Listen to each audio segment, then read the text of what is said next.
시청자 여러분 안녕하세요. 김지혜입니다. 오늘 이 시간에는 지분 매각 아파트에 대해서 얘기를 좀 나눠보겠습니다. 지분 매각 아파트가 최근 들어 조금 낙찰가가 올라가고 있어요.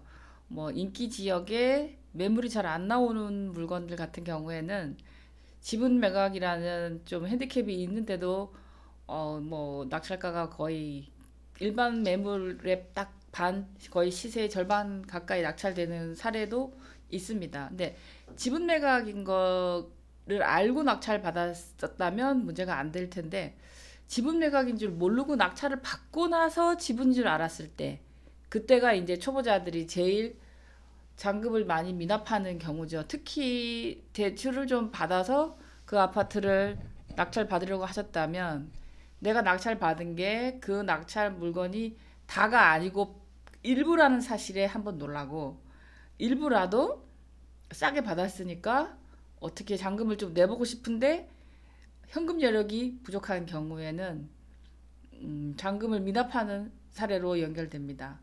실제로 제가 그런 경우를 이번 제가 2018년 9월 7일 날 출판한 책에서도 지분 매각을 한 두세 개 다루었어요. 근데 지금 제가 오늘 이 말씀을 드리는 이유는 2018년도 9월 17일 낙찰된 지분 매각 물건, 이 물건도 5월 28일 날 잔금을 미납한 거를 17일 날 다시 낙찰이 됐더라고요. 그래서 조금만 신경을 쓰시면 감정평가서만 좀 꼼꼼히 읽어본다면 알 수 있는데 왜 이럴까 참 안타깝습니다. 왜냐면 우리가 옷 하나를 사더라도 사이즈며 소재며 따지죠. 그리고 일반 매물 사러 갈 때는 뭐 최소한 집을 살 때는 두세 번 갔다 보고 와서 가족들하고 의논하고 이렇게 해서 집을 사는데 왜 경매 물건에 입찰을 들어가면서 감정평가서를 안 읽어볼까? 아니면 설마 이거를 봤는데 이걸 놓쳤을까? 저는 좀 사실 안타깝습니다. 그래서 그 책에서도 많이 다루었고 방송에서 여러 번 다루었는데 계속적으로 어디선가 권리 분석을 잘못해서 잔금을 낙찰 받아놓고 잔금을 안 내는 물건들이 뭐 어렵지 않게 눈에 보인다. 왜 그럴까? 제발 좀 이 방송을 보시거나 하신 분들은 특히 아파트는 뭐 권리 분석 쉽다. 다른 거에 비해서 쉽죠. 쉽지만 일반 물건과 지분 매각 또 이런 뭐 유치권 있는 물건들이 섞여서 나오는데 걸러서 봐야 된다고 말씀을 드릴게요. 아파트가 물론 다른 어떤 뭐 토지나 뭐 근린이나 다가구나 이런 물건에 비해서 권리 분석이 비교적 쉽습니다. 그렇다고 해서 무조건 얕보고 들어갔다가는 보증금을 날리는 그런 일이 일어날 수 있다. 특히 이 성급하게 어떤 뭐라고 하죠? 반전의 기회를 노리려고 너무 막 흥분한 나머지 이 권리 분석을 놓치지 않았나 그런 생각을 해요. 먼저 책에서 다룬 부분을 조금 보고 이제 2018년 9월 17일 한 달도 안 됐네요. 예, 낙찰된 물건도 같이 한번 보겠습니다. 음,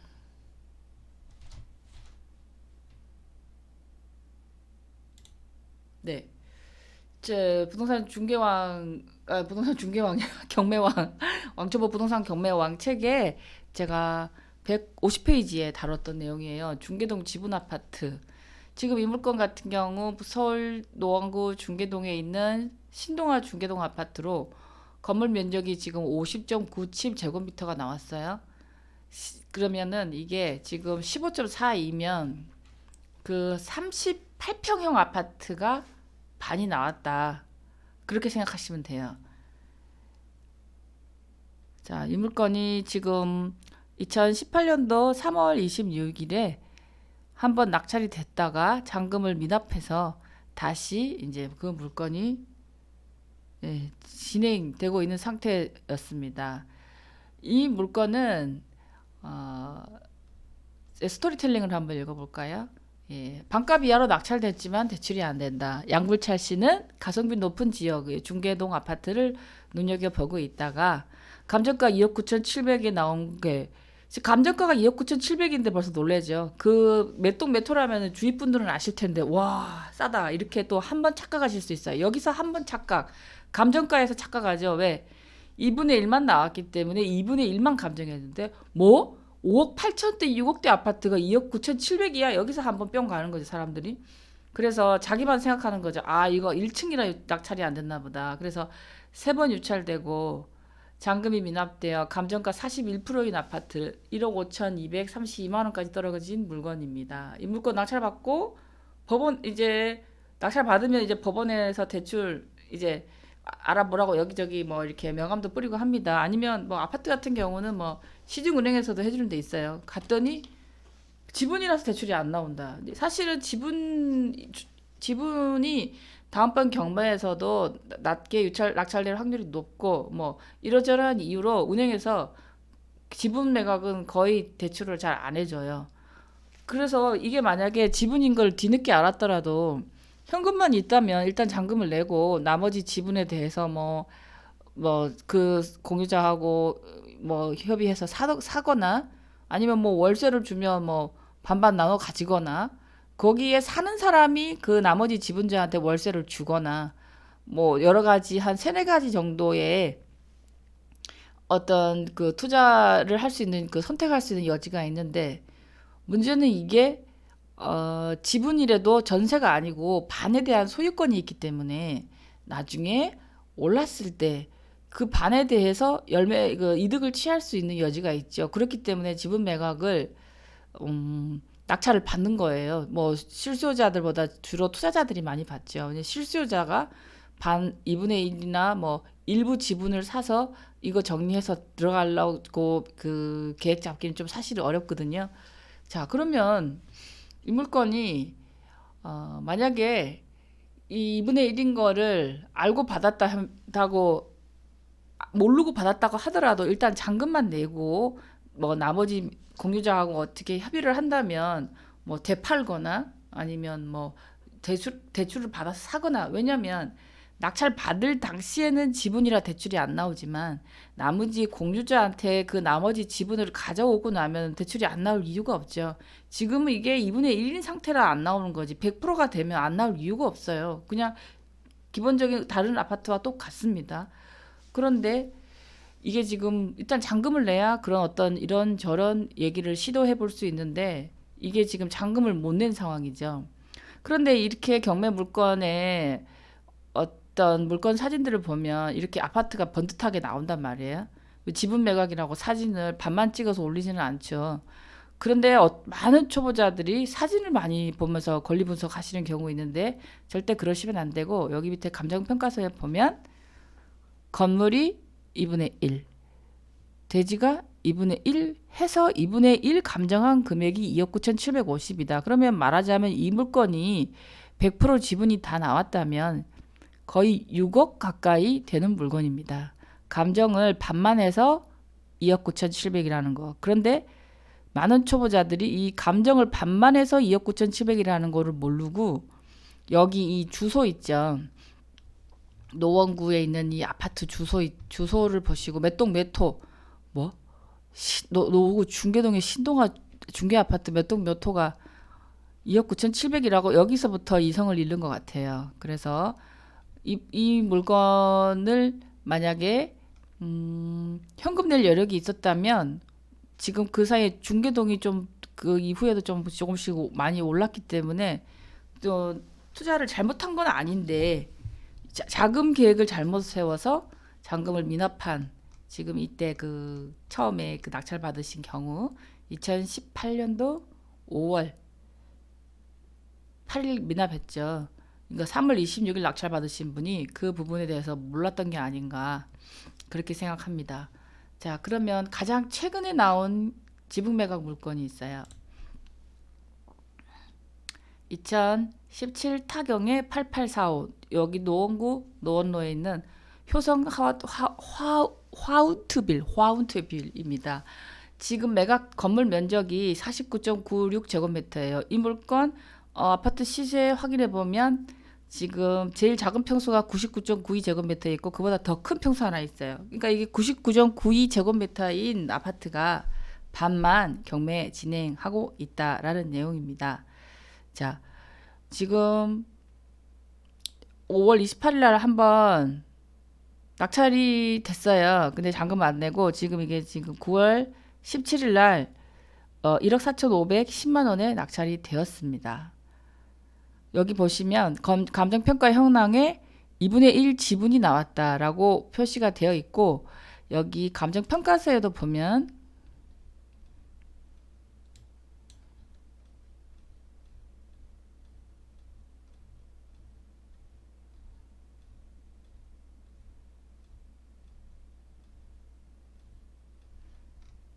2억 7,850만 원이 지분이다라고 표시가 되어 있죠.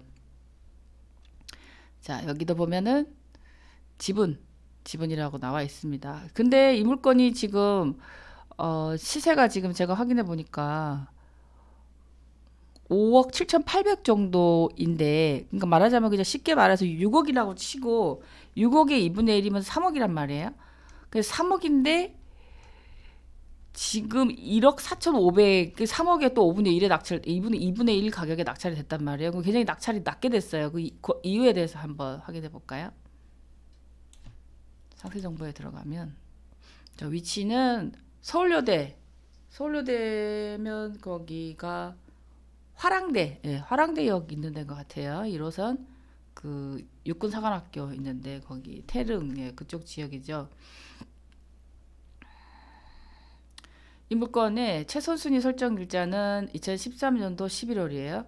그런데 그로부터 앞서 1년 먼저 전입한 미상의 주거 임차인이 있어요. 그렇기 때문에 이 미상의 주거 임차인이 만약에 가족인지 아니면 진정한 임차인인지 모르는 상태에서 낙찰을 받았을 때 이 부분에 대한 그 권리 분석이 안 된 상태에서 낙찰 받으시면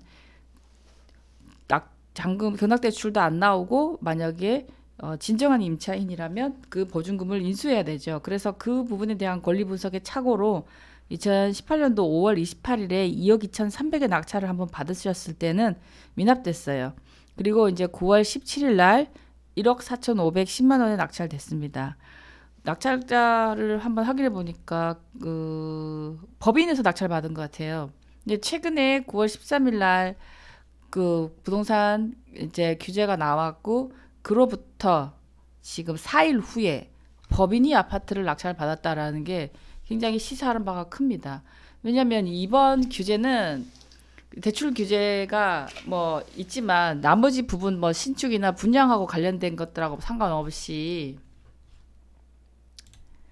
어, 경락을 받으실 분들에게는 사실 경락 대출에 대해서만 좀 더 자세히 생각해 보시면 되는데, 저희가 뭐 여러 번 방송에서도 말씀드렸다시피 법인으로 낙찰 받는 것과 매매 사업자를 내신 분들은 사실 이번 규제하고 뭐 별로 상관이 없다라고 말씀을 드렸고요. 최근에 법인 낙찰이 지난 1년 전부터 꾸준히 늘고 있어요.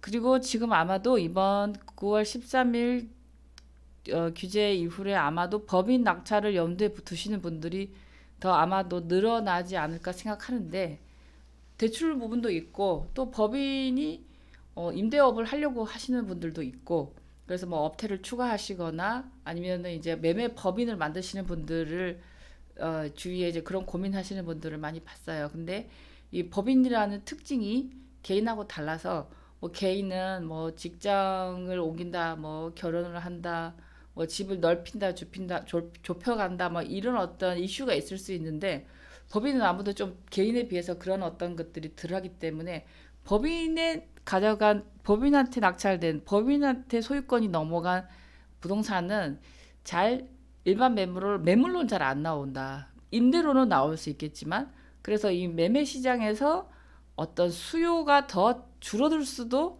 있지 않겠나라고 사뭇 제가 생각해 봅니다. 가면 갈수록 앞으로 전망을 유추하기가 더 어려워졌어요. 왜냐하면 어떤 뭐 경기나 어떤 우리가 뭐 이렇게 체감하는 어떤 이런 이슈 때문인 게 아니고, 지금 계속적으로 규제로 인해서 생겨난 일이고, 너무 강도가 세지고 축약적인 어떤 그런 것들이기 때문에 사실은 좀 일반적인 생각으로 이게 예측을 해보기는 조금 어렵다. 근데 처음에 그런 정책이 나왔을 때도 이렇게 되면 수요가 더 줄어들 수 있는 여지가 있다. 왜냐면 입지가 좁아지니까.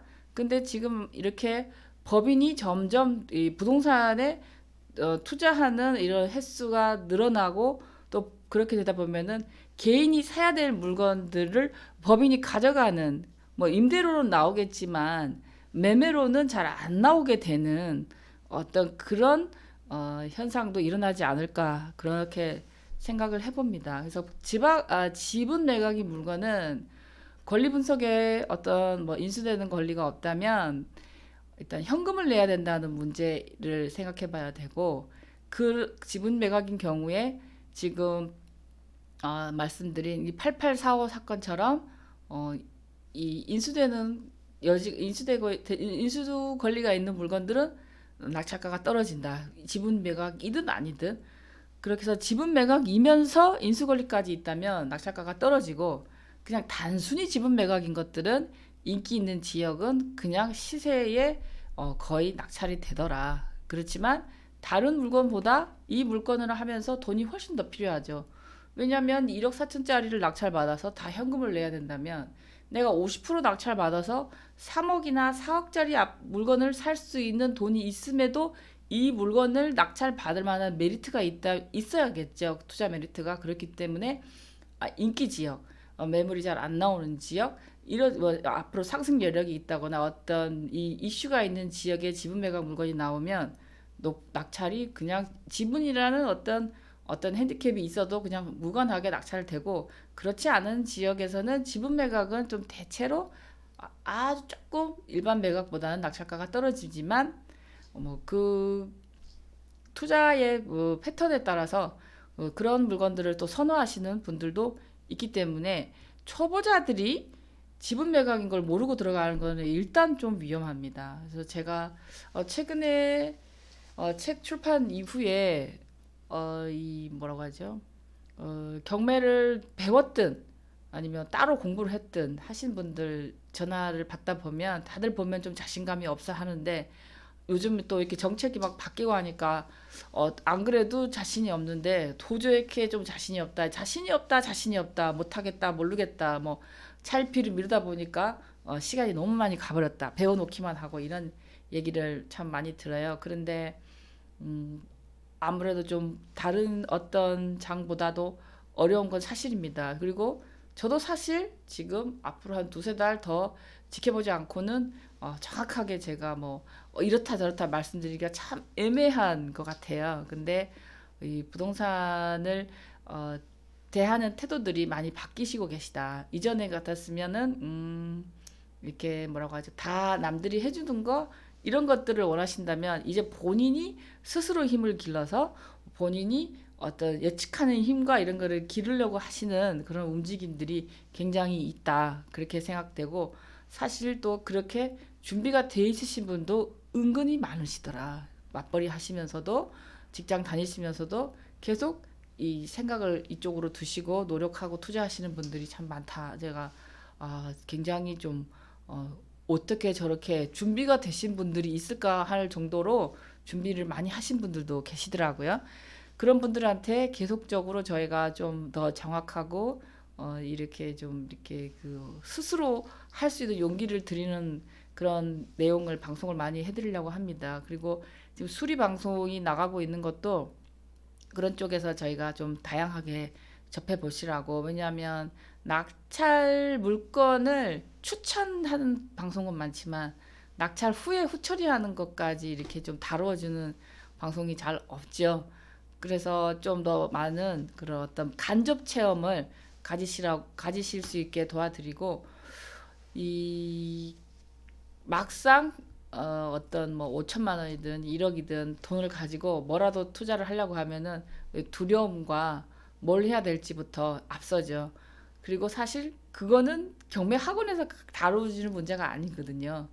그렇기 때문에 공부만 해놓고 못 하시는 분들이 의외로 많으신데 지금 이 장은 특히 좀 더 유심히 잘 평소 원래도 뭐 투자하는 게 만만치 않지만 더 좀 이렇게 꼼꼼히 어, 이 흐름을 읽으시라고 말씀을 드리고 우리는 이게 규제를 보면서 음, 투자를 어떻게 해야 된다라는 어떤 이런 전략을 짬에 있어서 가장 뭐 늘 말씀드리지만 경매 물건 보는 것만큼 좋은 공부가 없다라고 말씀드리고 저 같은 경우에도 지금 13일 9월 13일부터 지금 10월 중순까지 진행할 아파트 물건 다 뽑아놓고 보면서 이런저런 저 나름의 전략을 좀 짜려고 생각 중인데 좀 양이 부족해요. 많지가 않아서 좀 더 많은 양을 보고 말씀드려야 되겠는데 제가 뽑아보니까 4페이지밖에 안 돼요. 지금 제가 10월 8일까지 뽑았는데 서울 전 지역을 뽑았는데 아마도 음, 이 많은 분들이 저와 같이 고민하실 것 같아요. 그래서 오늘은 아마도 지분 매각에 대한 어떤 선호도나 지분 매각에 대한 관심이 점점 더 높아지지 않을까 그런 생각을 해보기 때문에 오늘 지분 매각을 한번 얘기를 해드렸고요. 또 법인 낙찰이 눈에 띄는 게 진짜 정말 눈에 띕니다. 제가 봤을 때 점점 어라 했는데 진짜 과연 뭐 진짜 법인이 낙찰을 많이 받더라. 이게 또 어, 어떻게 보면은 이 자금력과 어떤 이 정보가 부족한 개인한테는 희소식은 결코 아니다라고 말씀을 드립니다. 자, 그래서 오늘은 지분 매각을 가지고 방송을 해드렸고 또 계속적으로 공사하면 이 녹화 방송이 계속 올라갈 거예요. 그럼 보시고 또 많은 도움 받으시기 바랍니다. 시청해 주셔서 감사합니다.